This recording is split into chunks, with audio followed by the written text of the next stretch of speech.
Hey everybody, welcome to the Canadian Job Search Podcast. My name is John Ribeiro and I will be your host. I'll be interviewing recruiters, hiring managers, and experts to help you land your next job sooner. Just a quick reminder to download your high-converting resume template that's been proven to get you more job interviews at resumetemplate.canadianjobsearchacademy.com. And if this episode resonates with you, then remember to subscribe, comment, and share. Thank you and welcome to the show. Hey everybody, welcome to the Canadian Job Search Podcast. My name is John Ribeiro, and I've got a very special guest. And Nkechi, don't get upset at me, but did I do it right? Yes, did I do it wrong? No, I did it right. We got Nkechi on the call with us. Nkechi Nwafor-Robinson, who's going to be our special guest today. She is the founder, the founder of Empowered in My Skin. She's also an executive with one of Canada's largest financial institutions. And on top of all of that, you think that would be enough, she's also the top 100 most powerful women in Canada. Welcome to the show, Nkechi. I love it. And I want to just qualify, voted in by the Women's Executive Network. So excellent. Yeah. And awesome. a winner, a recipient. Yes, 100%. Not just nominated, but also a winner. I know, this is amazing. And also I forgot one other thing. She is a 3-time guest. This is her 3rd appearance on the podcast. And I remember doing the first podcast with her. And here we are today, a year and a half, almost 2 years later. I think it's 2 years later. Coming back because I know the content and the information and the message that you share with everybody is amazing. And I love that, which is why I keep bringing you back. And you're also in my top 5 most downloaded podcast list. So let's keep adding you to the list. Let's do it again. And it's just going to get better because look at John. If you go back and look how awesome he looks today. And so we're getting better. We're like fine wine. We're getting better with age, 100%. People say, age changes you, makes you work. No, I don't think so. I think we just keep getting better. And really today's message, and I think we're going to talk about a few different things. And you know what? The truth is I never know where these things are going to go when we get on the call together because it could just go anywhere. But I know the one thing that always comes out of it is an incredible, valuable message. It's really going to help and propel people forward. And it's the one thing that I really enjoy about our interviews and the talks that we've had together with, whether it's my podcast, your podcast, it's, plus she's got her own podcast and I'll share the link to that in the show notes below. So today we're going to talk about, it's all about job search, but it's also around company culture and what's different today.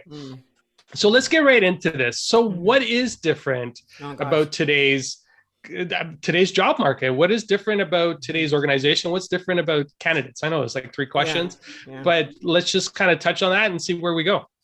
Yeah. So, I mean, I've been in the job market for over 25 years. And if I were to think about what I look for when I'm interviewing or when I think about what I'm able to bring into the workplace now than I was 25 years ago, they want you. They want the real you. They want the authentic you. They don't want a masked, impersonated version of you. They want the real deal. And so, I ask everybody, as you prepare for a job interviews, you prepare yourself to even just start your first day at work, make that commitment to yourself that you're going to be you true and through, and know that that's enough, And I say it all the time, your skills and your talents will get you into rooms, but it's your character that's going to keep you there. And so, be okay with bringing that person forward, because I also think that you will thrive in an environment that most aligns with who you are, and if you mask that person in the interview and who you're trying to project that you might be, that might be the reason you get hired, but you're not going to be able to sustain that.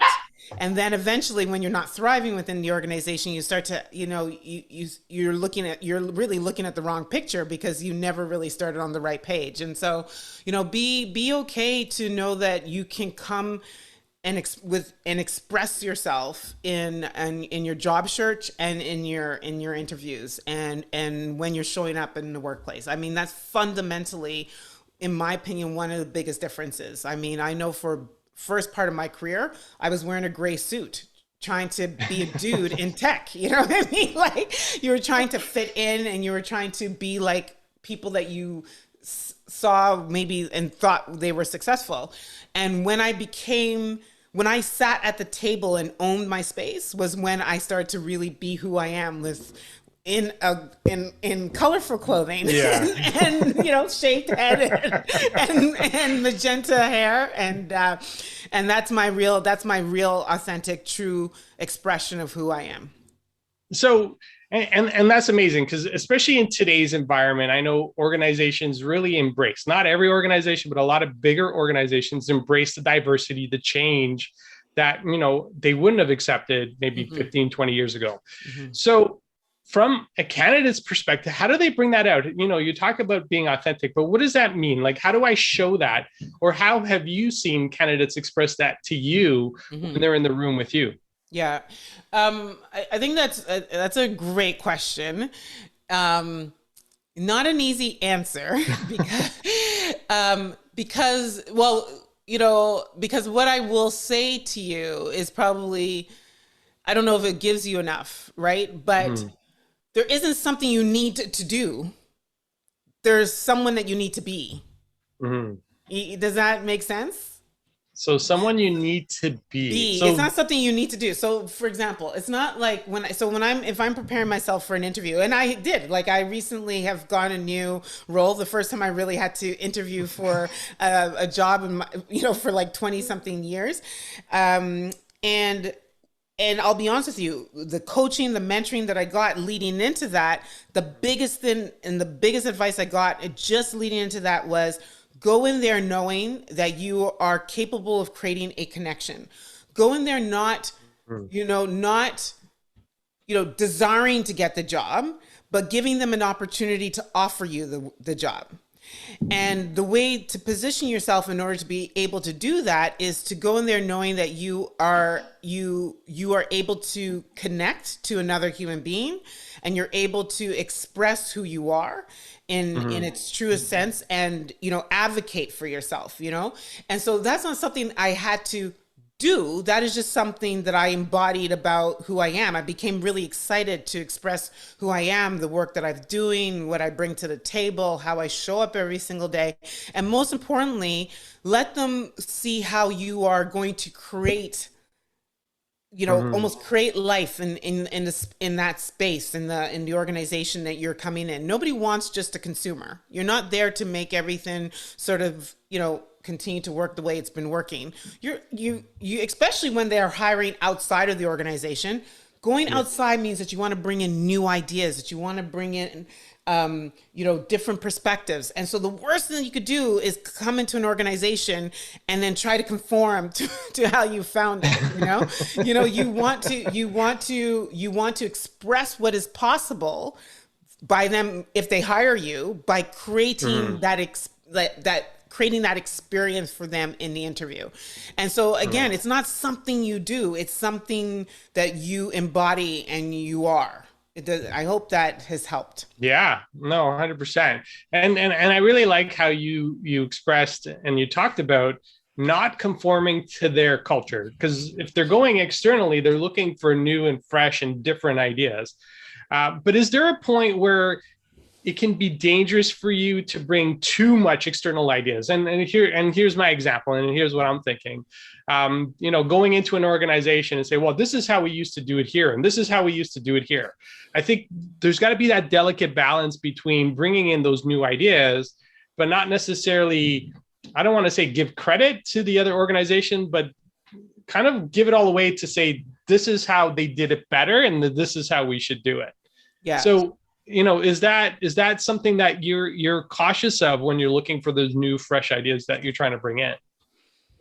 Oh, that's a good question. So, I told you it was going to be tough. I'm going to speak on So I'm going to speak on two fronts. So I'm going to I would say that there is responsibility that you have to adapt, right? Like, you have to know, you have to have enough awareness whether it's self-awareness, understanding of the politics of the environment. There's politics everywhere. So when I say that word, it's not a dirty word. It's just the air that we breathe in the organizations that we work for. And you also need to know who's who in the zoo. So that's where networking and really comes to play. And so what you want to be looking for are the change makers in the organization. You want to look for who's trailblazing. You want to look for the innovative minds, because what you want to do is connect with them to see how and get advice from them on how much you can press. You know what I mean? Oh, okay. So that will give you a little bit of a barometer as to how much you can press. Because truth be told, the one thing that most people, especially when you get into an organization, fear is change. So you might be coming in with these great and brilliant ideas, and it's not that they're not great, and it's not that the organization can't thrive if they were to apply them, but it might be because the humans that you're working most closely with are the ones that are least adaptable and susceptible to accepting and embracing change. So that's why it's incumbent on you to really know who's who in the zoo. Who are the people that are shaping the environment, who are the innovators, who are those creators. Go and have conversations with them, and especially as you learn the space and the area that you're working, this business segment that you're working in, let them know the ideas that you're wanting to bring forth and test it out on those big minds. And then that helps you with the barometer. The other thing too is, I think it's really incumbent on you to understand, are you wanting change or are you wanting transformation? Okay. When you want transformation, the old can't matter. Right? When you really want to change, and maybe I'm speaking from an athletic body, right? Like if I want transformation, I can't look at a past body and say that that's the body I want to repeat. No, I have to look at the past body as knowing what is possible. But then also focusing on what could be even better, and then transforming that, And so, you're still using some of the elements of what has made you be successful, but you're using them and tuning them so that they actually look different in execution. And so I believe that you have to be brave enough to test and just kind of see where that pushback is. And when you feel that pushback, that's okay. You can hold there for a minute. That's when you go now and network to understand, is that pushback really the where the organization at its top is pushing back, or is that the space that I'm in right now? And therefore there's probably then still room for you to continue to push. Wow. Change versus transformation, letting go of some of the old, so you can push through and use the foundations of what you have in the old to move forward into the future. I like that, because, what I'm sensing and what I'm, based on other discussions that I'm having with other recruiters and other hiring managers, is that the environment today is changing. Organizations are changing. What would you say, has really changed, or what have you seen has been a big change over the last 18 months since the start of the pandemic to where we are today? What would you say is one of the biggest things that you've seen change inside of organizations? I think leadership. The way we lead has significantly changed. And the pandemic, in my opinion, exposed what leadership really is. Really and truly, right? And we saw it on the highest stages, like I'm just talking about like in government, and we, to, frontline workers, and leadership is it's not a title. It really is not a title. It's incumbent on all of us to be leaders. And I've seen how, it's leadership now permeates through everything that we do. And I've seen leaders that really struggle, leaders with titles that really struggle to know how to lead their organizations through such a trying, and I don't want to use all the cliche words that have been used, but just through in a time of such difference, and navigating unknown territory and being able to navigate in the darkness, because we were in the dark for a really long time, right? There was a point in time when we were going through the pandemic where leaders were still able to leverage what we knew, back, the coffee chats, what it felt like to be a person. But as we, I use this analogy a lot, is then we got deeper into the tunnel where there was no light on either side. And now you're like trying to figure out, how do I help the humans that I lead or work with or, collaborate with through this darkness, to find to light the match, to even just illuminate, to bring in some light into that experience. And not many people did it really, really well. And the people that did it really well, really, truly, in my opinion, stood out. Yeah. And are standout. Yeah. Yeah.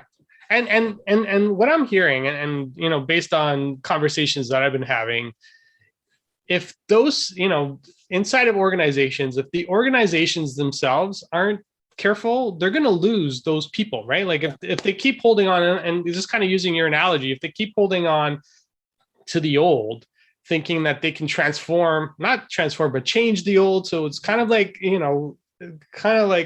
it's almost like you're transforming the old, but you're not really transforming the old. You're kind of still keeping the old and just trying to move it forward into this new environment. They're going to lose those people. And what I'm hearing is there's going to be a mass exodus of people out of these organizations that aren't being treated well, that, organizations that don't have a good work-life balance. What would be your advice for some of those leaders inside of organizations to make sure that they don't lose their top people inside their top talent inside their organizations? Yeah, and I actually think that is I was going to add two more points, but this is perfect lead and segue. You need to know that you need to give people the rope that they need to be able to innovate and create. I think people need to know that their ideas matter. That they're working in an environment that wants to nurture innovation and the spirit of creativity, and I think that that's important. So we need to encourage and empower people to want to be creators, to innovate. If you notice, I've been saying that a lot. I've been using the word create a lot in this interview so far. We'll have to count how many times I've said it, but I'm at that place in my life right now, based on everything that I've even gone through the pandemic, to be a creator. I'm a creator of my experiences. And so leaders that are allowing, their employees to be able to do that will be very successful. And so even in a job search, you want to know, where is your organization since the pandemic? What have you learned? How's the culture shifted? Because too many times we're talking about getting back to. Let me just tell you something. I don't know anyone that has invented reversing time, right? So I like when I hear, and it's so funny because I've been using that analogy in my life forward to. I say, people say I want to get back to my level of, I want to get back to working out. No, you want to get forward to, and I think we've had that conversation as well. Yeah. But I heard an amazing thought leader who's way more popular in life than me was used it, and I was like, hey, yes, I said it. I bet you I said it first. But anyway, but you want to be supercharged by organizations that are using that kind of language. And so there isn't, you talk about work-life balance. Let me tell you something. Any organization right now, in my opinion, that's talking about getting us back to work is going to disinterest a lot of people, because even me, I was in the office all the time. I now know what life is like not having to be in the office all the time. And I would say that I have a much more, I don't use the word balance, harmonized life. My weekends aren't so full of activity because I'm actually now able to space them out throughout my workday. My company actually gets longer. I'm on vacation this week, and I can't lie, my work computer is open because there is only so much I could do in a staycation. And I don't have kids and this, that, and the other. So, I am, they're even getting some time from me when I'm off, but it's not stressful. Like, I don't feel like, you know what I mean? And so they're getting more out of us. And so watch their language, it's not about getting back to, it's about getting forward to. How are we implementing? How are we taking what we've learned through the pandemic, and how are we now incorporating that in terms of our culture as we move forward, our working, what do they call it? Our working policies, for our human capital going forward, so you want to hear their go forward approach. Yeah. Yeah. Excellent. I like that. Not their back to approach. We're getting back to work. What do you mean back to work? Actually, it was interesting because I saw a post on LinkedIn that said, and it was pretty controversial because the woman talked about how organizations are, some organizations, I'm not some of the organizations, but some organizations are asking people, especially in the US, since I think it feels like the pandemic's over in the US for some reason, but I think it's still ongoing. I don't know. I'm not making any comments. This isn't any political statements, but I'm just saying some organizations in the US are saying, no, now that everybody's fully vaccinated, back to work, back to the office. And if you're not coming back to the office, then you're not coming back to a job, right? And, what this person was saying was, regardless, we put a lot more work and time and effort working remote, right? Being at home and making sure that we work-life balance, and I look at my wife and I look at her and, she's got late nights, right? Like she puts in a lot of work and effort, things she typically wouldn't have done if she was in an office space, right? Because her day would have ended at a certain time and then she would have come home. And I think that happened to a lot of people throughout this pandemic. They just ended up working more. But like you said, there was a little bit more balance because in between, if you needed to make a run to go to the grocery store, you could do that at 2 in the afternoon. But they're still full of people. I don't know what the people are doing at 2 in the afternoon. But they're creating this balance. And, what was really controversial was, people were saying, well, organizations stayed alive throughout this whole thing, but it was the human capital that kept them alive throughout those, right? Like an organization is nothing without its people. 100%. Right? Yeah. 100%. So and I think that's, I think you're bang on when you talk about, if organizations aren't careful, they're going to lose, number one, top talent, but number two, if they don't create that environment where people feel safe. And I think this is a lot around it. And I know psychological safety is a big word that's out there. It's one of those buzzwords that are happening right now. Creating a space that's psychologically safe for employees to know that, hey, you can be different, you can be who you want to be, but also, be able to give back to the organization in a way that allows them to grow and expand, right? And if that doesn't happen, you're just not going to have anything to go. Your organization is not going to have any people. It's not going to be able to attract people, right? So, throughout all of this, in terms of an environment, what would you recommend for leaders to create the right environment so people are attracted to the company? I know we talked about retaining people, but to attract people into the organization. Well, I think the first thing I would say is I think there's a need for point of reflection for everyone, myself included, right? And a point of reflection meaning that, okay, this was my leadership style pre-pandemic. During the pandemic, this was, what I realized, my leadership style has been, and now as I reflect on, as we're opening up and trying to find I don't even like that whole new normal, but we're trying to really understand the best computation for, our working situation, what have I really understood is most important to me? Yeah.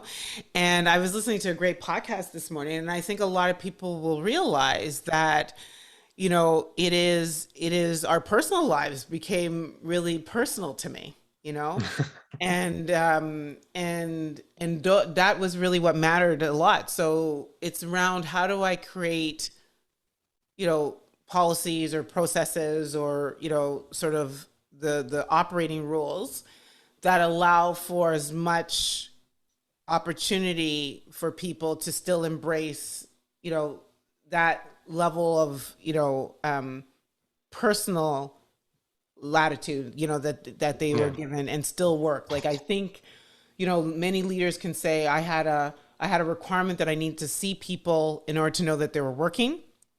Okay. So for a year and a half, if that was your requirement, I don't know how you survived, but, but if you're real with yourself, okay, so you didn't see them physically. Did the work get done? Did it get done at the quality that you expected? And if so, are you able to transform? you know, and if you're able to transform, then what does that mean to the people that you lead? Could you offer them a hybrid? Can you Yeah. give them a little bit more flexibility to create their own work schedule? At the end of the day, I think inherent in all of us is a level of what makes sense. I think everybody is capable of doing that. Really, I think at the you know, the grassroots level. And so, you know, I think reflection will be really, really important. And knowing where you need to ease up, versus where you had really tight controls before over the, you know, the people that you're responsible for, will be really important. But again, I think it's about giving people exciting, innovative work, letting them, you know, understand that, you know, as we transition to what's next, I want to bring you along for the journey. You know, don't be, you know, get out of the rooms and communicate and listen also back, you know? So that's what I would say. Otherwise, to your point, you stand to lose some really great top talent, because I think we were saying that before, it is a workers market. Like it's an employees market. And so there's people that are offering that. I mean, I don't know. I want to say it's Facebook and Spotify that somewhere made a statement during the pandemic. They're not going back to the office. Yeah. I don't know if this, I know for sure, maybe it might be Facebook and Spotify, but I know Shopify. Sorry. Yeah. Shopify, Canadian company, Canadian. Shopify. Closed down. They've already said they're not going back into the office. They're keeping it remote, and they're adapting to this new world. And I know it sounds like a cliche because everybody's using this new world, but this new style of working, right? They call it, I think it's some sort of revolution 4.0. I forget what it's called, but the new way of working with people, right? Mm-hmm. And having this environment, you know, professions that thought they could never work remote are now working remote, right? Yes, like, I am going to cut you. You know how people say, I'm sorry, I don't mean to cut you. No. I cut go ahead. You're the host. Let's go. I cut you with intention, I was just going to say that even when I look at, because sometimes I peep like new builds, like house builds, they're building new homes to support work from home. Like it actually says it in the description, you know? And so I think I again, back to your, what do leaders need to do? I think they need to realize that some people uprooted and went to go and live life where they live best. You know what I mean? So they made a moved out of the city, gone back into, and now to think about them having to either move back if they don't like the commute, or now having to introduce a commute into their day, you're totally disrupting so much about, you know, what makes their life harmonized, right? And you're not going to get the best out of people when they're out of harmony, you know, with themselves. So this is good, and I know this is going to be controversial, and you know, I know we're nearing the end of this. All of that is probably even controversial. No, I know. So what is your thought around, so one of the things I do know, and one of the things that I've read in several articles and several publications, is that, you know, people are losing that human connection because they're no longer connected together. Right? Oh my God. All right. So do people need to be in a space to be connected?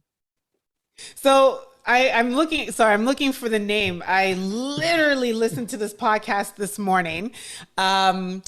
The woman's name was Vanessa Van Edwards.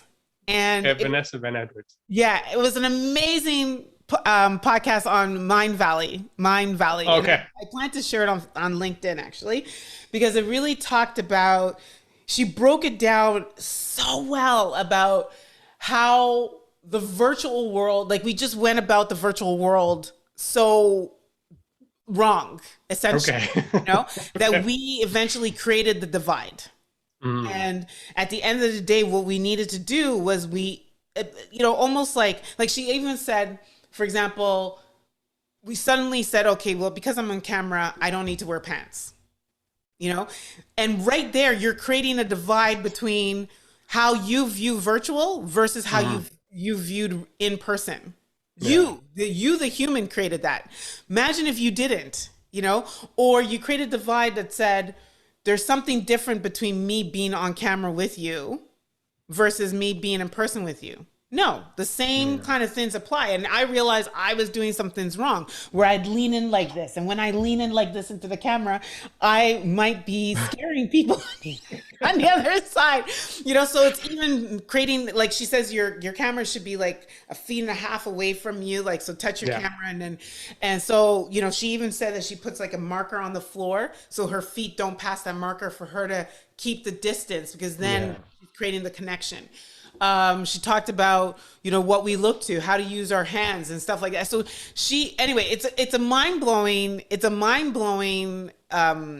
learning for me this morning, because even as I was listening to her, I actually felt I was in the room with her. Like, I realized how I felt the dopamine effect that was created, by just even me testing out some of the things that she was talking about, and how I felt a different level of connectivity.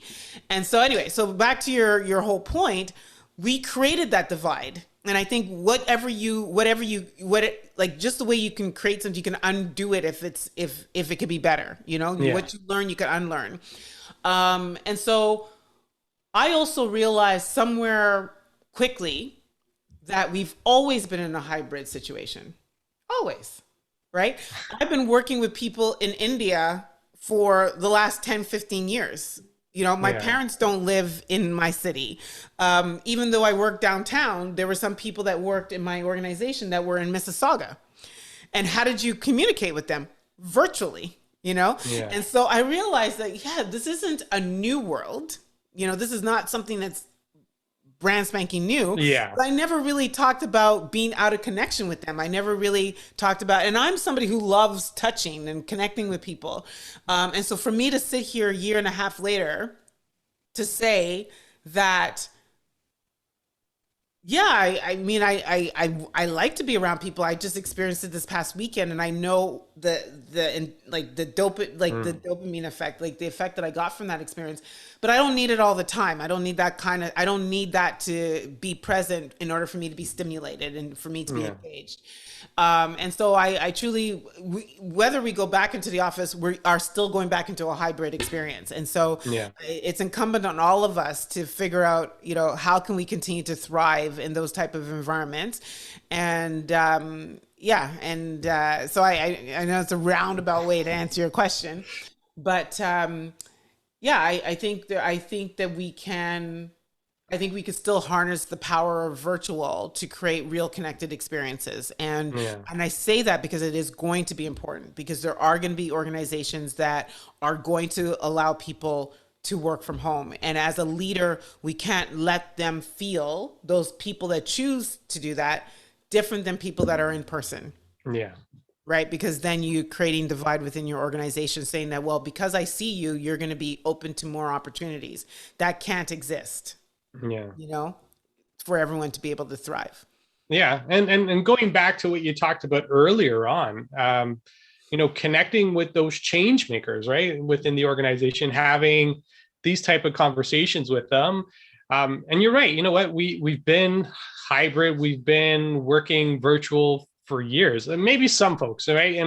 And for those of you that are listening in that have never worked virtual prior to the pandemic, I understand there's groups that are exceptions to this, but I think in general, if you're working in a corporate environment, there's always been a little bit of hybrid, right? Where virtual, working on camera, working on Skype or Zoom or Teams. I know you said some folks, all folks. Even if you think about, the problem is that we had, I think people, is how you viewed your choices before. Like, even I think about people like, I can't believe, like, I can't go to a movie theater. And I'm like, okay, I just have a question. Were you in a movie theater every single day of your life? Like before pandemic? And they're like, no. I said, well, where did you watch most of your movies? On Netflix. I'm like, okay, so now you're just watching all of your movies on Netflix. But if you watch the majority of them, so it's just a little bit of personal choice that was taken away, really, Yeah. And so it's about, we make some of these little things like feel so mountainous, And so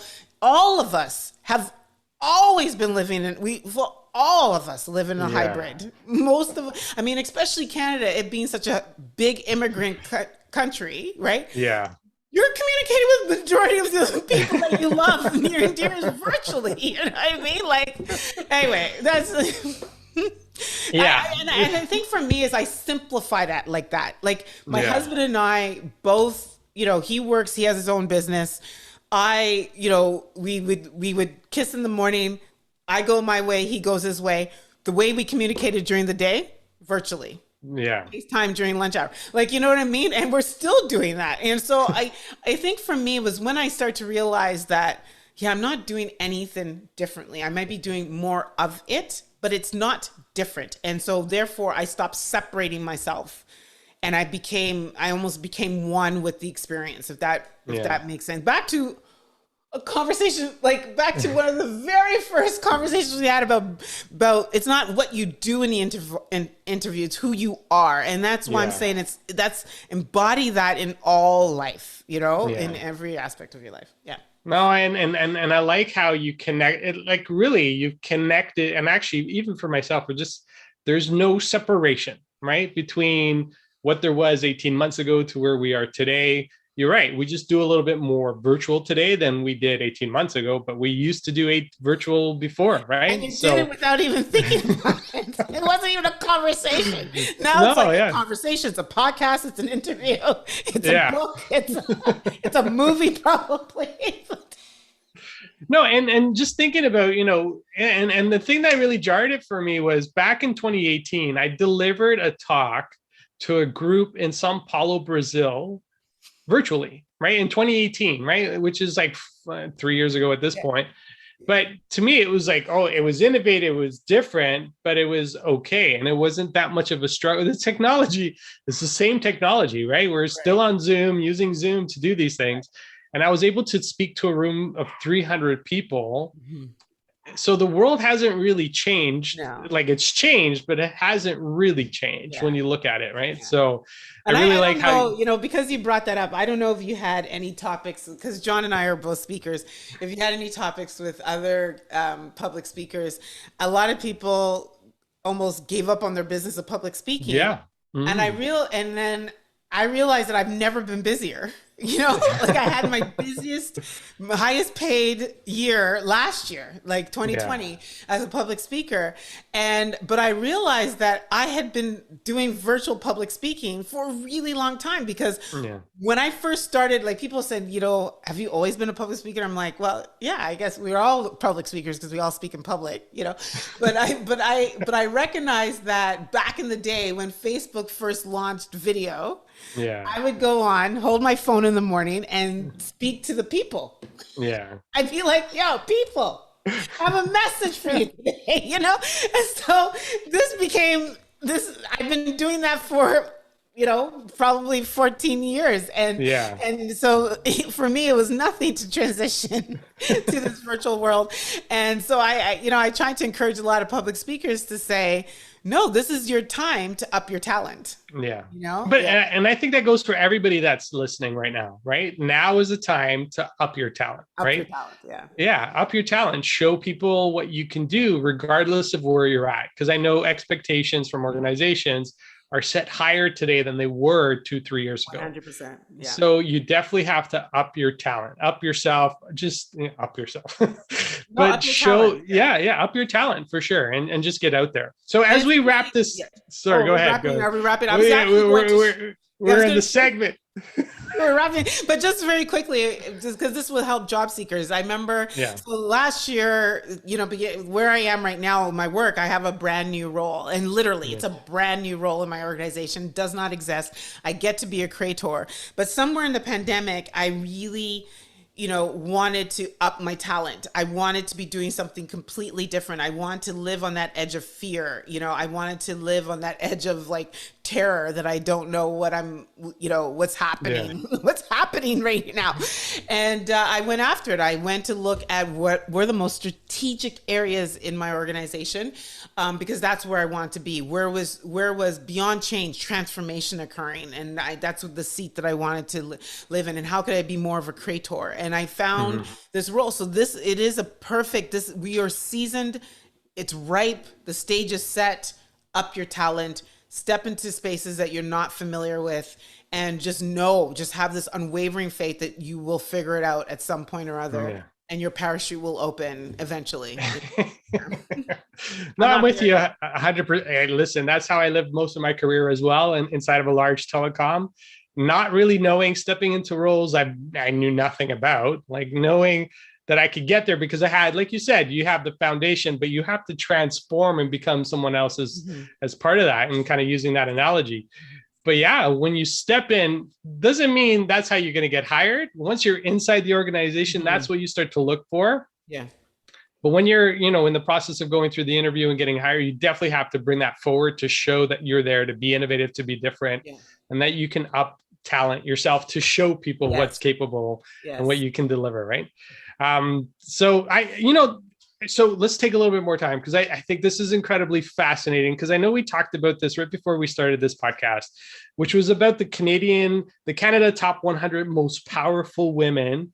Because I think this kind of exemplifies what you were just talking about, right? Up talenting yourself and just kind of being out there and having that validation by another organization to say, hey, you are one of Canada's most powerful women. So tell us a little bit about that, because I think this would be a nice little way to wrap this up, because it talks about this is transformation happening. And then, people talk about transformation happening quick, but, transformation sometimes takes a little bit of time. Let's hear it from you. Share your experience with us about that. Yeah, it was amazing. I mean, this just the quick story around that. It was one day last June or July, I got this email, and I had to do a double take on the email, because it was my organization, which John had mentioned earlier is one of the big fives. So one of the big F5s nominated me for the Women's Executive Network, Most Powerful Women, Top 100 Most Powerful Women in Canada. And for a minute there, it's just like, what? Why me? And the process was really empowering, because, once I put my big girl panties on and said, okay, yes, why not me? I worked with a great team of people that they put me around, surrounded me with, to write a nomination package. And I remember it being the most, the hardest thing for us sometimes is to award ourselves. And to reward ourselves for the work for what we do in life to make a difference. And, but I remember getting to a point where I just started to feel so empowered going through that. So much so that I want to actually create a workshop for women to help them write their nomination package. You know what I mean? And after some time, it was like, oh my God, did I mention this? Okay, maybe, can we add this? And, can you find a way to include this? Like suddenly, like you get onto the hype of yourself, and I lived that for a minute. And then I remember those foreboding moments came again after you hit submit. Like they said that they were sending off the package, and you hit submit. And then it's like, then will I? And I remember the biggest thing I did, and the most empowering thing that anyone can do, is I declared it for myself. So this sticky is from last year, July, where I said my name, so Nkechi Nwafor-Robinson, is Canada's most powerful woman, top 100 2020. You have to believe it. Before anyone tells you, you have to believe it first, and I learned the value of self-belief.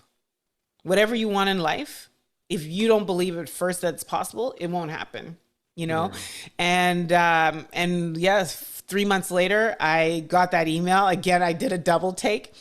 And then I went through the whole imposter syndrome. Like, now I'm a winner, but I couldn't tell anybody. That was another thing. Like, they told you so many months out, you couldn't tell anyone until December. And I remember being okay, like, I went through it okay. And then like 2 weeks before the big reveal was to come, where they were going to announce the top 100, I started getting a lot of anxiety, and I didn't ignore it. I looked at it. I spoke about it. I talked to my coach about it. And I realized it was that as much as I believed that it was possible that I can achieve it, I didn't really understand why. Like, I didn't understand the belief, and now I have an understanding of the belief. I wake up every single morning gifted to empower and with everything in me capable of changing the world, not just my surroundings, but the world, because I have voice, that I have the courage to use my voice. Like on today, this is not just going into an email inbox. John is going to put this out to the world, and everyone, all of us have that, and, but it took being recognized for it to become more alive in my life. And I think as a result of it, it's just created more intention, and it's created more sense of purpose and desire to live life larger and bigger and leave it all out on the table. And I'll just say very quickly, because we spoke about it early, I also marry that with an experience I had with getting COVID, and I think for me, universally, my God, I think God said, okay, I got you to a certain level with this award. You've embraced it, but I still think you're aiming too low. And I caught COVID. I caught COVID in a way that landed me in the hospital. And I was sharing with John that there's a great motivational speaker that I heard back in 2004. And I realized that everything happens all for a reason. Back in 2024, hearing Dr. Eric Thomas say, how bad do you want success? Do you want it as bad as you want to breathe? Got me off my butt to go and attack life. And I was attacking life. And I was making great achievements, but I think I was getting to a place where I was getting comfortable. And COVID now didn't only bring that back, but I lived what it's like to not be able to breathe, and understanding fully what it means to want breath. Breath is everything. Without it, you have nothing. And so now I truly know what it means to want something as bad as I want to breathe. And I realize how much more room I have to attack life. And that's what that taught me. So marry this award that I got from, nominated by a big global organization, won by a very powerful women's organization, and shared with the world with this life experience where I wanted to breathe, has renewed my sense of purpose and intention for my life. And I will be honest with you, it is scary. It is absolutely scary. When you can't breathe, it is fearful. And that's how you should feel about your life and what is possible and capable for you to achieve. It should feel like that, scary, because on the other side of that, grand reward. Yeah. Oh, wow. I feel like I'm out of breath right now. No, but that was fantastic. And I think this was a fantastic way of just wrapping up this session, just to let people know, no matter where you are, there's always more room to grow. And, just to keep pushing yourself like it was, everything, right? Like it's your breath. And if you can do that, you can do anything. You can accomplish anything. So as we wrap this up, Nkechi, if anybody wants to get a hold of you, where can they go and find you? Outside of the links I'm going to be providing, but where else can they go and get some information about you? Sure, no problem. Well, one, I think just Google my name. Will produce a lot of results. So you can find me on Instagram. You can find me on LinkedIn. I'm very active in the corporate world on LinkedIn. I have a podcast, so you can also follow at Empowered on My Skin. That's the website as well.